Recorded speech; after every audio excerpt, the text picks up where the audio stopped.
The end of my marriage was pretty hard.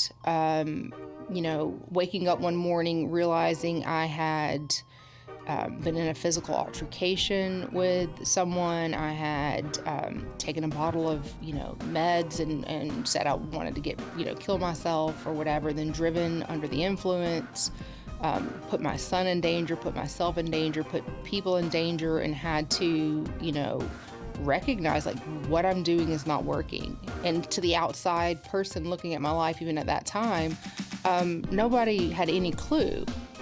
Hey, how are you doing? This is Ronnie Rivera from Rebound's podcast, where the power of the comeback is the most important thing and the story is why we're here.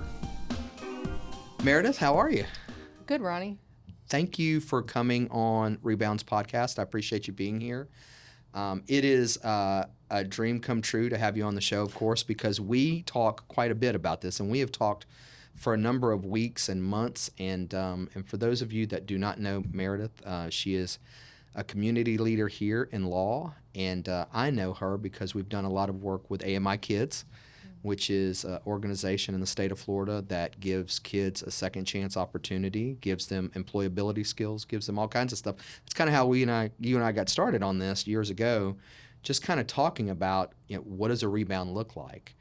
And so before we go any further, I've had an opportunity to look over your resume, and I do see that you went to was it Mississippi State? No. Ole Miss. Ole Miss. Oh, Okay. gosh. Ole Miss. Hotty Okay, toddy, right, exactly.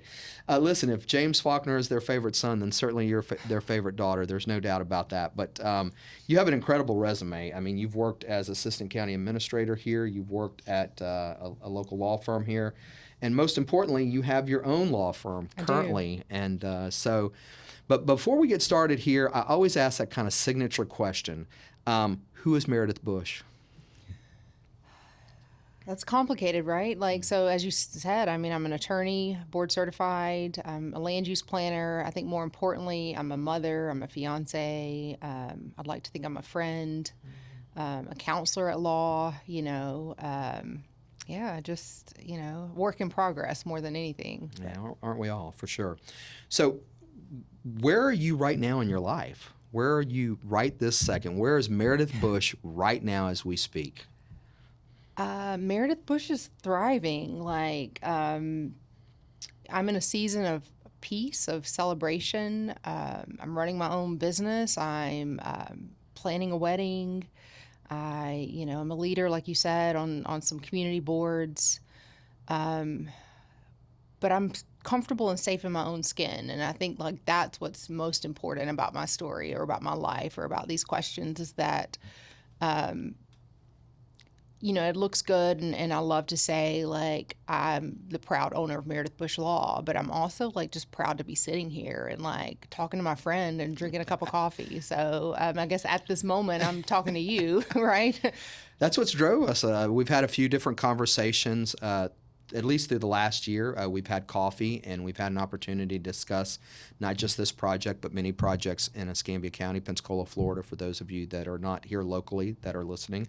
We do live in Pensacola, but why are you committed to this type of work? So you've got a very specific niche, or it appears that you have a niche type of law. What drives that and why are you in part of that? Yeah, so there are very few of us that do local government and land use. So the primary focus of my practice is planning and development, real estate law, but also city, county, local government. So I'm board certified in city, county, local government. And, it started when I was with the county as an assistant county attorney. I really learned the area and found that I enjoy it, that people need advocacy at the local level. And it's interesting, it's fun. It's something that, again, there's not a lot of competition, so which is good in this, when you're an attorney. So, and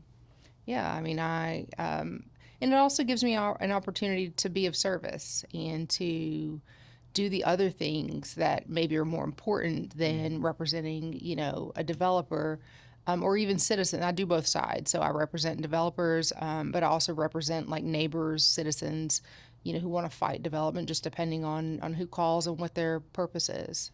So How did you get into this? What drove you to this particular niche of law to begin with? I mean, so I never set out to be a land use attorney or a local government attorney. I started as a public defender, loved it, loved the trial work, loved defending, standing up beside those who nobody wanted to stand next to. Then I went to DCF, and I really thought I'd seen everything as a public defender. But when you get inside the homes as a DCF attorney, there was so much more. Then I went to the Board of County Commissioners, and that's where I learned planning and zoning. I was the attorney responsible for the planning department. I handled building inspections, code enforcement, elections, other things, but really boots on the ground. And I think the county commission is one of the most important roles for citizens. And after a number of years there, I went into the private sector. By that point in time, I was a board certified city, county, local government attorney. I took the exam and became a certified land use planner. And it's just sort of progressed. Like, I've stuck my toe in other areas, but this is what really Interests you evolved. most, Yeah. yeah. Well, and I don't even know that it interests me most, except I'm really good at it, and which is good, right? Sure, It feels good to be yeah. good at it. And also, it's just an area where, I've been able to sort of flourish to the extent I have. So, When people hear your name, what do you want them to associate your name with? approachability, honesty, friendliness, kindness, a sober woman of integrity is something I always, in my head, I see myself as like striving to always be that example. So probably those things. Sober woman, that's an interesting way to view yourself. I don't know that Right. all of us view ourselves that way, and so maybe that brings me to a point where I ask that pretty pivotal question in this interview, which is, tell me about a time that you have faced a storm and that storm was pretty serious. Tell me about that. I think we all go through storms. We all have difficult times. And, my journey is one where, I was raised in chaos. I was raised with violence and a lot of fear, a lot of shames, a lot of secrets, some religious extremism, in a really, damaging, I think, to any person in that household environment, and in a situation where to the outside we projected perfection. And I don't know that anyone would have known, what was going on. And so as I grew and kind of got out of that environment, I turned to other things to escape. Like, I never felt safe in my skin. And so, like, a life of trying to escape who I was developed. I think the storms really came. There were a couple different times. The end of my marriage was pretty hard. Waking up one morning realizing I had been in a physical altercation with someone. I had taken a bottle of meds and said I wanted to kill myself or whatever. Then driven under the influence. Put my son in danger, put myself in danger, put people in danger, and had to, recognize like what I'm doing is not working. And to the outside person looking at my life, even at that time, nobody had any clue. Like, I, look at my Facebook profile and I was having fun and I was happy and I was connected and successful. But the reality was, like, I was drowning, and like, waking up and saying like something has to change, and like reaching out to someone I knew that was in recovery, that identified as a sober woman who was also a lawyer, here in town, and saying, I need help. Like, how did you do this? What do I do? I think those, but even since then, there have been other storms, right? There have been times where I had to pivot and say, what I'm doing isn't working. If I continue on this path, like, I'm not going to be who I want to be, or I'm not going to survive. And, just kind of being brave and throwing yourself, actually taking that leap of faith and like stepping out and saying like, okay, like, I'm going to trust that if I take these steps, it's going to work out. And miraculously it does, Take me back to, and kind of, that's a lot to unpack, and certainly let's take a look real quick. So, you're from Pensacola? Are you from Mississippi? No, born and raised in Mississippi. Okay. I went to school in Mobile, Alabama, to university in Mobile, Alabama. Law school at Ole Miss, and then I moved to Pensacola in 2006. So I've been here almost 20 years. Okay. So it sounds like you had a sort of a rough upbringing, to say the least. Right. And then you find yourself in a marriage that's not working. But really you're turning to alcohol, I guess. Alcohol, right. Alcohol, you know. And is that something you started early, even before the marriage, or is No, it? well, so my first drink, I was probably 18 or 19 in undergrad. Okay. And then, so I drank heavily in the marriage. Did your partner? I don't really talk about him, Sure, because sure. it's certainly the fall of the marriage wasn't just his fault, but I'll just say that there was a atmosphere where I didn't have a problem, drinking to excess. I didn't have a problem, using marijuana to excess. Really never other substances, but I certainly knew how to go to the doctors and say, Oh, wow. I need, this, and they would hand me a prescription to fix it. And abusing those substances and being over medicated, combining that with alcohol. It was just a, death spiral. But like you said early on, your profile picture looks like everything's in control, and you're still doing well. Right.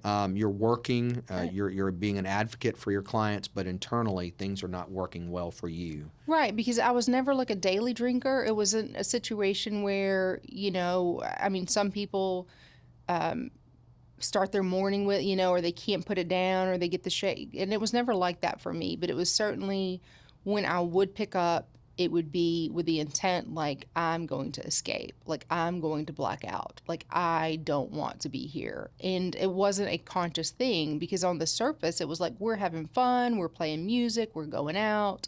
But in my soul, like, there was like an emptiness or, I don't know what, it's a spiritual malady. Like, it's something that I, couldn't overcome, that I was running from, and I would turn to substances. And it, it wasn't that the marriage was bad. It was just, I'll take responsibility for, my part. And it just wasn't the right person. Describe that emptiness. That is a profound thing to say. You've got this outward view that you're successful. You've got you're doing well at your job. You've got, for all intent and purposes, you've got a successful marriage. It looks like, but you're empty and you're hollow inside. Can you describe that a little bit? So I think for me it stems, and this is after years of unpacking it, right? But Sure. like, as a very young child, God to me was a monster. The people in my life were monsters. There was no safety, there was no security, and it was all very transactional. It was all very performative. Like, I was never good enough. And so, I remember, probably age 4 or 5, knowing in my heart of hearts I was going to hell. And so just this belief that I was not going to make it, or I was not going to, and then striving, right? Like, I made straight A's. I was the smartest kid. I got 3 degrees. I went to law school. So, like, trying to compensate for this, again, just like an emptiness, just a feeling of unworthiness and a lot of shame and a lot of fear, that, it's taken me, the process of recovery, the process of rebounding, to heal and to be the person that sits here today and knows, like, no, I'm a good person. Like, I'm doing good things, and I deserve to be here, and, like, I have value. But it wasn't overnight. It's not, healing isn't linear. Is there a point when you're heavily medicating yourself through drugs and alcohol, and you finally think, I'm out of control, this has just gone too far? Tell me about that. Is there a point where there must be a point where this happens? So there certainly were points. There were telltale signs. I got a DUI in law school. It's not on my record. I, had a good attorney, beat it on appeal. There's no evidence of it, not on a license anywhere. But the Florida bar knows about it. I disclosed it, so it's also not a secret. So I knew at that point that I was making bad choices surrounding substances. There certainly were times where I would, have alcohol-fueled arguments with people, or, the next day someone say, like, do you realize what you said or did? And I would go, like, no, that's, that. So there certainly were points that I was like, this is out of control. The biggest wake-up call was the event that that led to, it was again a fist fight. My husband at the time, you asked about the marriage. He had 2 black eyes following that. So That doesn't shock me. It doesn't shock me. I was a little rowdy. People know that you're tough in the courtroom, but I also know that you're tough in real life. So there you go. And I'm not, it doesn't matter who started it. Nobody Sure. deserves to ever, and I Right. shouldn't laugh. Like Absolutely. there's no excuse for violence, but that was a wake up call. But even, after that, there have been other times, and I'll tell you, a very smaller wake up call. The last drink I took, I didn't get drunk. It was one drink. I was surrounded by people who knew I was sober, and I felt so uncomfortable. And this was years ago, but I felt so uncomfortable. And like I didn't fit in and I didn't belong, that I had the wait staff, I said, snuck to them, bring me a vodka Diet Coke, make it look like a Diet Coke. Nobody will know. Maybe it'll help. Yeah. I drank that one drink, and it was the first one I'd had in a long time, and I haven't had one since. And I realized, Meredith, what are you doing? You're going to risk everything, your reputation. This is bad for you. If you don't heal, like if you don't address the underlying, whatever it is, right? I'm not a psychologist. I certainly Sure. talk to plenty of them. But, if you don't do something about it, then, and so that was probably, although it seems like not a big bottom, like that was the point when I said, okay, like grow up, do what you got to do. So. This spiraling out of control must last for a number of years before you finally have that wake-up call. Can you recall how many years that was, that portion of that? Well, I don't know that, again, I would say the whole time. I mean, the first time I drank, I got drunk. The first time. Wow. I never drank normally. Like the first time I drank, I got drunk. I didn't do something ridiculous every time I drank, but anytime I did something ridiculous, I had usually been drinking, and so, I mean, that's from 18 to, about 40 when 39, 40, so 20 years when I came into recovery. That must affect the people you're around, your family, your friends, your colleagues. There must have been individuals that either came to you and said something, or at least you knew they knew. Something had to have given, right? Was there anybody around you that ever said, "Hey, Meredith, this is too much"? No, nobody ever called me out, and I don't know if it's that they didn't know or if it's that I'm that good of a pretender. I had been, again, raised to be a chameleon, to present what people expect, to never let anybody see you sweat. Again, a family of chaos, but we looked really good in our Ola Mills portraits, I mean, so we were dressed to the T for Sunday, church. And I certainly don't want to blame anyone. Like, we all have our demons, right? And I have a wonderful family. I have wonderful parents. Like, they're in my life today. We love each other. There's a lot more to even that story. But yeah, I mean, it's just, I was really good at hiding it, I think. What was the hardest part of admitting the struggles that you were having? At least, even if it was internally to yourself, what was the hardest part about going through that process and saying, "Man, I need to change this"? I think some of the toughest words a person ever says is, "I don't know, I need help. I don't know, I need help. Like, I don't know what I'm doing." And I think when I or a person has learned to, or feels like they can't trust anyone else, and there's no one to help them, and there's no one to rely on, and when that's like ingrained your whole life, that admitting, I need help, like somebody's got to help me, I need to be rescued, And it's funny, so my first attorney, in a divorce, I remember him talking to me and telling a story about how he had been rafting or tubing or something, and there was this girl tubing with the group, and her tube started to go off down the, like a waterfall or whatever. Like she was floating away somehow into like danger, and he reaches out and grabs her leg, and she says, "Don't grab me like I haven't shaved." And like the fear that you'd rather go over a waterfall than admit like something's wrong, like there's a secret. And so I think facing that and saying like, okay, I've got these secrets, I've got this problem, it's bigger than me, and being willing to say like, yeah, that's the hardest part, I don't know, I need help, and then accepting the help, like, because on some level if you don't feel like you're worthy, then you're not open to it, so I don't know if did I answer your question, Ronnie? I think early on in the process, you discussed that you had some. I guess your relationship with God wasn't what you thought it was. And was there a point where you thought, "Hey, I need to pray about this"? Was there some of that went on? 100%. Yeah. So I was raised in a very devout, evangelical, legalistic church. I believed wholeheartedly in that faith.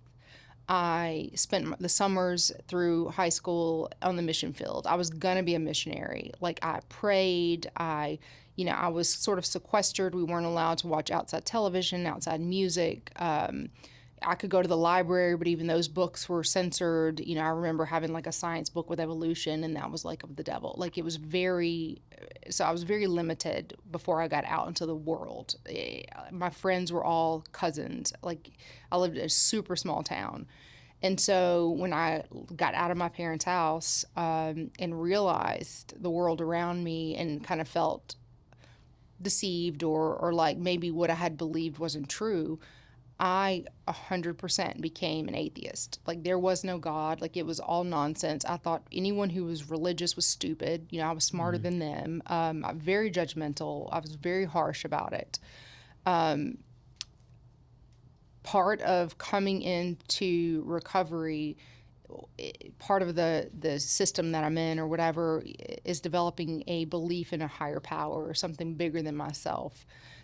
So that process began, and I would still, like, to people that I would talk about with these things, I would openly say, I don't believe.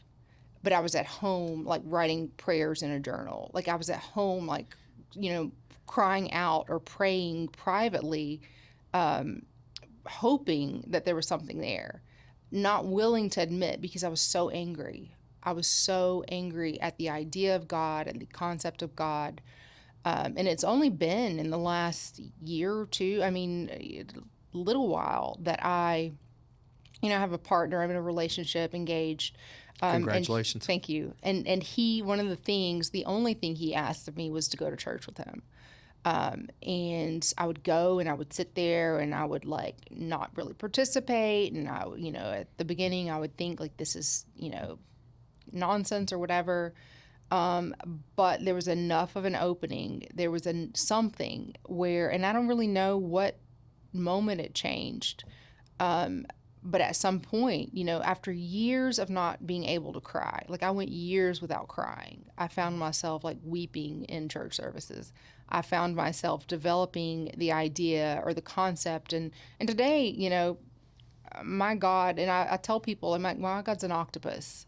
Like my God has tentacles. There are infinite tentacles, and some of the tentacles are, the religious organizations. Some of them are the atheists. Some of the tentacles are, just people in the law or whatever, family. The tentacles are clearing the way, the wreckage of my past. Some are like building my future. They are, highly intelligent beings. They can escape aquariums. They can open jars. They're impressive. Some say they're like alien life form. Like who knows what they are, right? But in my head, like if I have a conception of a higher power, it's this beautiful creature that is like vigorously working for my good, and going from a belief that I was doomed to hell by a monster, by somebody that was like, some being or entity that said I wasn't good enough, to like accepting, no, there's a spirit of the universe, or there's a faith in like a particular, either religious organizations, teachings, or the literature or whatever. And it's still developing. So yeah, I don't know, because I am actually going through classes right now to be, brought into a certain, religion or sect of Christianity.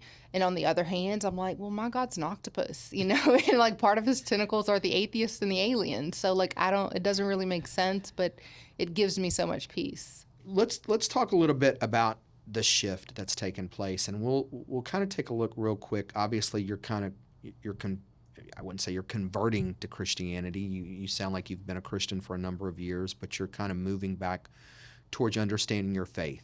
Can we say that? I mean, I think that's a fair statement, or not so much? I don't know. I think on the outside, again, it looks like that. I mean, I have said to people, I don't know that I'll ever call myself a Christian, although I do believe in the teachings of Christ. I do believe that some of the tenets, whatever you do to the least of these, you're doing unto God. Love your brother. Like, there's so many solid teachings that spiritual principles that I want to live by and that I adopt and I accept. There are some teachings that I'm still wrapping my mind around. But I'm, for the first time in a very long time, open to exploring that idea. And again, I'm in, I go to classes every week, so we'll see what happens. Well, it sounds like somebody's helped you bridge that, and it sounds like you're in this relationship, and this individual has helped you bridge that. Tell me a little bit about that love, because at the end of the day, that's probably sounds like what's driving you. I'm not 100% sure, but expand that a little bit for me. So yeah, I mean, it's certainly, his name's Tim. He's certainly like a huge part of the transformation that I've gone through when it comes to faith, and to being loved and to loving myself. And he's not the only one. I have mentors. I have a wonderful son. I have lots of people who have surrounded me for years with love and support. But coming into this relationship with him, where I finally felt, safe enough to just lay it all on the table and just tell someone. Like, I think that's one of the key things, is you have to tell somebody. You have to talk to people. Like, you have to find connection, and finding that unconditional love and acceptance, and finding someone willing to kind of walk me through things where, when I got with Tim, I literally had a gallon-sized bag of medication that I carried, to go spend the night or whatever, stay with him, travel, and being safe enough to say, maybe this is not necessary. Let me talk to my doctor. And that's a long process, right? To, because it's all under medical advice. To stop that, being safe enough to leave other toxic relationships, and safe enough to walk away from things that look good on paper but are really not working for me. And it all comes back to having security, I think, in a partnership where it's like I knew no matter what, like, he was going to be there. And I knew that, nobody's perfect. No relationship is perfect, but I certainly felt like I was at home with him, and he loves me in a way I haven't been loved. So, I mean, he's a good guy. I know him. He's a great guy. He's a wonderful man. Yeah. Obviously, if he's bringing you back to your faith, he's a wonderful man. How about that? Fair enough. And he has a firm foundation. Like, he's a solid, believer in God. And it's funny because, we would talk in the beginning about, and I would tell him that, I was struggling to pray, that I knew I needed to pray, I needed to meditate, but I just couldn't do it. And he would call me every morning, and we would pray on the phone, and he would like read these prayers that I was supposed to be doing every day. He would just read them to me like every morning. And it was like, and just those little steps towards like a reconciliation with God, towards like, taking action in furtherance of faith. I mean, it's just been amazing. You said that there was a time where you finally felt safe to talk to him, to talk to friends, to talk to family members, those that were close to you, and tell those individuals, I need this help. I want this help. I kind of expect this help. But there must have been a decision where you said, hey, I'm deciding to be safe also. There's got to be some internal talk inside of you that's saying, I'm enough also. Tell me about that. There has to be some sort of internal messaging that you're having, um, even if it's just to have that freedom to talk to yourself internally because they're there in the room or they're there close by. Tell me a little bit about that. I mean, I think again, it's a process. So, like, I had a therapist point out to me or ask me, like, where do these judgmental thoughts about yourself come from? Like, whose voice is that? You know, who is the, like, in your head? Is it coming from you? Is it from your employer? Is it from your parents, your friends? Like, where is that Yeah, voice? because obviously this is something you suffered from a very early age. My whole life. Yeah, My whole life. yeah. And so looking at that and identifying, like, what am I telling myself and who is it in my head saying it? And then I also had a close friend say to me, take care of little Meredith. Like, inside of all of us, like, there's this child, and treat yourself like you would your son. Treat yourself like you would your child. Like, you wouldn't pour alcohol down your child's mouth. You wouldn't tell your child they're ugly. You wouldn't tell your child they're, dumb or they're fat or they're, like, all the things that, sometimes I would say to myself. And so becoming aware, but, like, to have that awareness, you have to be present. Like, you can't be numbed out. And so it's also going hand in hand with, like, getting off the substances, both, prescribed and otherwise, that were numbing me, to become aware that there are these voices, and then to identify the voices, and then to heal. And yeah, I mean, I think it is a decision, but it's also being surrounded by the right people, the tentacles of the octopus, like the different, entities in my life, kind of showing me the way, and loving me, again, unconditionally. That, yeah, at some point, I don't know when, but I certainly today don't talk to myself the way I used to. Tell me a little bit about that presence. I've heard it time and time again sitting in this chair. People will sit across from me and they will tell me, I've made a transformation, or I started to understand the shift when I became more present in my life. Can you tell me a little bit about how you're present in your life? I mean, I'm just here now. Like, I don't know how I got here. But it certainly, there was a point that, I made a decision that I was going to take a leap of faith, and I didn't really have the answers, but I was like, okay, God or universe, if you're there, then here I go. I'm jumping. Like, somebody better catch me. There's no net, right? And realizing that I got caught, like, I was saved, I was rescued. I mean, waking up every day and, like, being happy, like, unless you've been sad for like 40 years, then, like, I don't know that you can, I'm gonna cry, like, I don't know that you can, like, truly appreciate what it means to be, like, alive, and think, like, I get to, like, breathe and talk to people and, like, go to work and, like, do my little land use stuff and, like, tell people my silly stories or talk about the octopus. And so, but it is being present and aware, and not worrying about the past, not worrying about the future, just one day at a time. Just like, what am I doing today? What's the next right thing to do? How am I showing up? Being really aware of my behaviors. Yeah, I mean, it's. I think when individuals look at you in this town, I think they often see somebody that's one of the most confident individuals that they've seen in Pensacola. You certainly have an aura about yourself that's uber confident, and I suspect all attorneys probably have to have a bit of that, and so you certainly have that. But as you've sat here tonight or today, and you've said to us, that's not always been the case. Tell me about how you started to rebuild that confidence that we see as the Meredith Bush we see in the community today. How did that process look for you to rebuild that confidence? Because obviously, it took some time and it took some work. Tell me a little bit about that. So externally, I've always been really good about, how I wanted people to perceive me and appearing a certain way. And so, the confidence is just, has been for a long time, protective shell, an outer layer. It's a facade. Like, it wasn't real. Like, I truly didn't think, I was great or good. Some of that, though, like, I'm good at being a lawyer, and so some of that, yes, I think is deserved. And I was like, yeah, I can go in here and argue, like, juries like me, or I can go in here and present, like, I can, memorize things and read things and understand and interpret. So on one level, that was, there, but underneath it, certainly a scared little girl, or whatever. Um,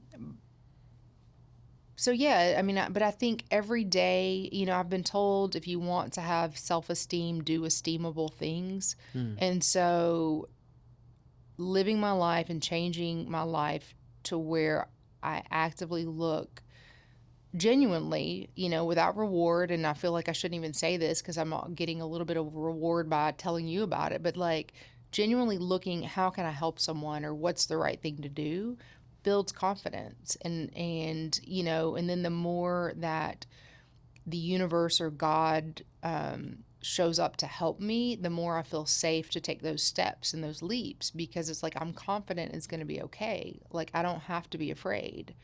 But it's just over time. Like, but I think it's not unique to me. I think we all go through that. Like, I think that's the human experience, that you have times you're afraid, things are uncertain, and it works out. And so then the next time you're afraid and things are uncertain, you're like, oh, well, it worked out last time, or, oh, somebody showed up to help me, and they'll show up again, because I think people are ultimately good and want to, help each other. Was there a point as we sort of move away from these types of topics, and was there a point where you said, hey, I no longer even recognize that person any longer that I once was? Was there a point, or is there a point, or is it a daily work or affirmation that you work through to say, hey, I'm no longer that person? I mean, 100%. Like, I can't believe some of the things, I've done, or the person I was. I can't believe some of the things I've said. I can't believe some of the ideas I had and would share with friends, or how, the criticisms, or how angry or just closed-minded I was, judgmental and harsh, unforgiving, and I'll look back at some of that. Well, I don't even like to look back, for one. But, I just want to pretend that's not real. And I'd love to just, not be honest, but practicing rigorous honesty, like, you have to look at your behaviors. But yeah, I don't know who she was. Like, I don't know that person. Like, I'm not that person. And I've been told too, it's like, a diamond covered by, dirt, or, whatever. It's like you just wash it off, and then it's no longer dirty. And so clearing away that dirt and grime and, dust of life, and being like, oh no, the diamond was there the whole time, and that's who I am, and, that's who we all are.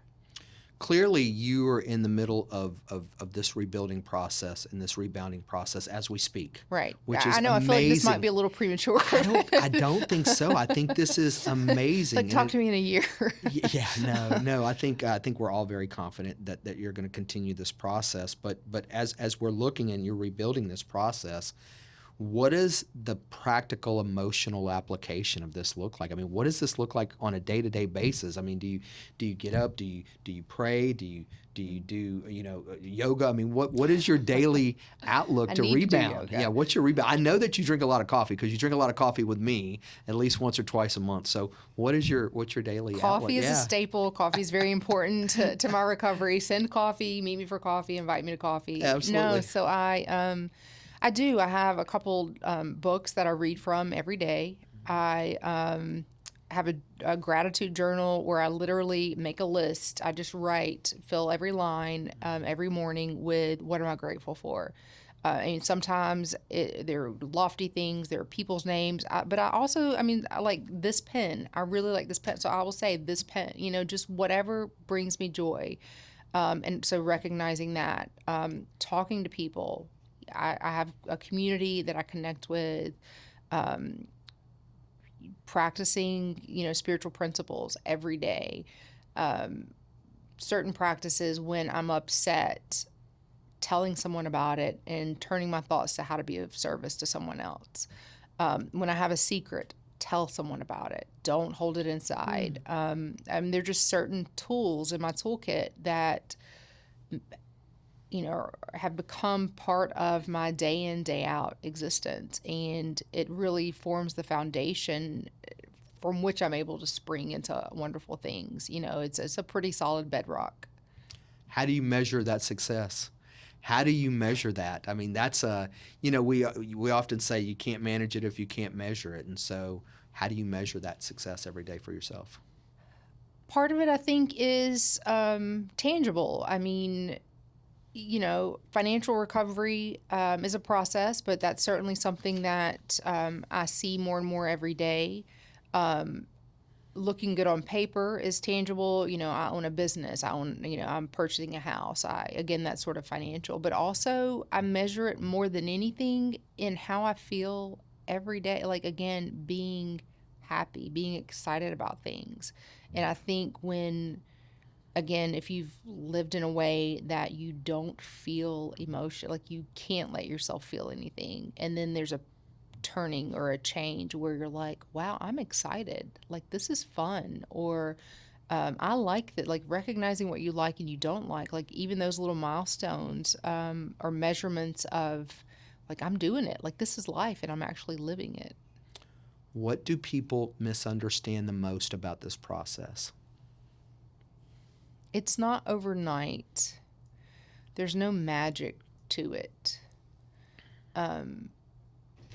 You just don't give up and you don't quit. Don't quit before the miracle happens. Like, a miracle's coming. Like, just don't quit. What doors would have never been open had you have never went through this process of rebounding? I think I am where I am because people helped me get here. It's certainly not my own doing. My way didn't work. Meredith's way was a disaster, right? So I don't know, all the doors, if I hadn't hit the bottom from which to rise, or had people reach out and help me, or, all the things, but who's to say, like, I don't understand the universe. Like, I don't know, why things are how they are. And I feel like unqualified to explain or try to even guess. I'm just thankful. Like, I'm just glad to be here. Let's kind of sort of landing this and wrapping this up because your story is absolutely amazing. And I know that a lot of people are suffering or have suffered from the same types of issues that you've suffered from. But if you could produce a book with your life so far, what would the first chapter of that book be called? The first chapter, I've thought about a book, and in my head, the title is My Octopus God. And so the first chapter would probably be like Into the Deep, or, God is not a monster, or We're only as sick as our secrets, something like that. Yeah, you just said a minute ago, you don't hold on to secrets. That's pretty, I've never heard anybody say that. That's pretty profound. They'll kill you. Yeah, or they'll kill me. Some people can. They'll kill me. And so even the most ridiculous things, the most embarrassing things, everything from like a white lie to like a big mistake to like, your most profound embarrassment, whatever it is, I tell people. And I think that's also a pivoting point where, hopefully I don't make them too uncomfortable. And usually they're my close circle, but sometimes you just blurt things out and you're like, I got to get this out, and you're sitting here, so I'm going to tell you, good luck. I don't know what to do, but yeah, I don't keep secrets. What do you think people most want to know about rebounding generally? Just generally. Generally about rebounding. Mm-hmm. I think everybody wants to know if it's possible, right? And we all have times where we need to rebound. Every person, like I'm not unique. Like, so many people's stories are so much worse or so much more like dramatic or so, whatever. Their highs are much higher. But I think we all just generally want to know that whatever the bottom is, it's not the end, and there's a way to come up from it. Like, there's a path. If somebody is at home right now or in their car or wherever they are listening to this podcast and they are in the middle of going through a struggle, what would you tell them about rebounding and how to rebound? A little bit different. I'll just say ask for help. Like, I mean, the key is admitting, you're powerless or you don't have the answers or you need something bigger than yourself. I think that's the first step, because without an acknowledgement and acceptance of that, then you're really, I don't know that you can go up. At least I couldn't. Like, that was the first step. And I think keep trying, right? It's progress, not perfection. Like, you're not going to do it right. Like, you're going to make mistakes even along the way. They're going to be ups and downs. And just, again, don't quit. Don't give up. There's hope. Like, there's always hope. If you're breathing, there's hope. It's going to get better. It's going to get better. Last question. Gosh. I love this question. What is your personal definition of a rebound story?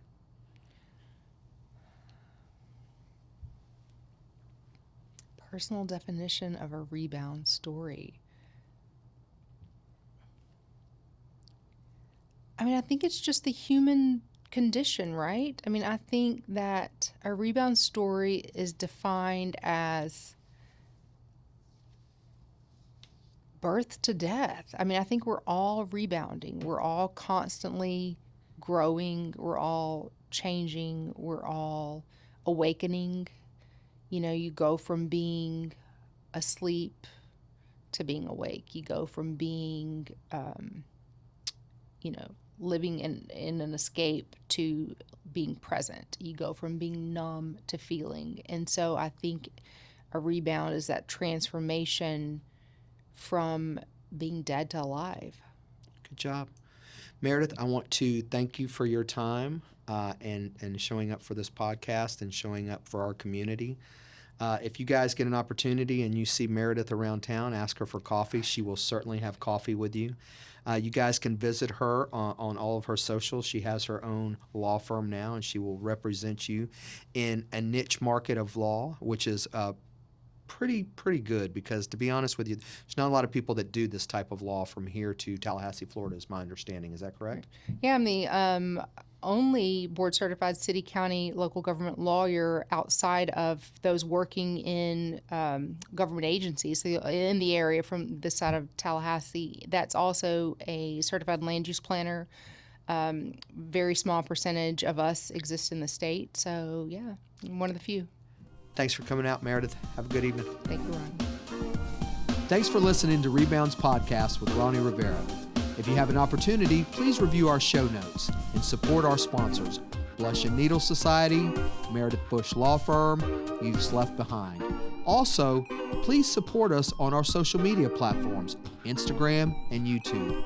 We'll see you next time on Rebounds Podcast.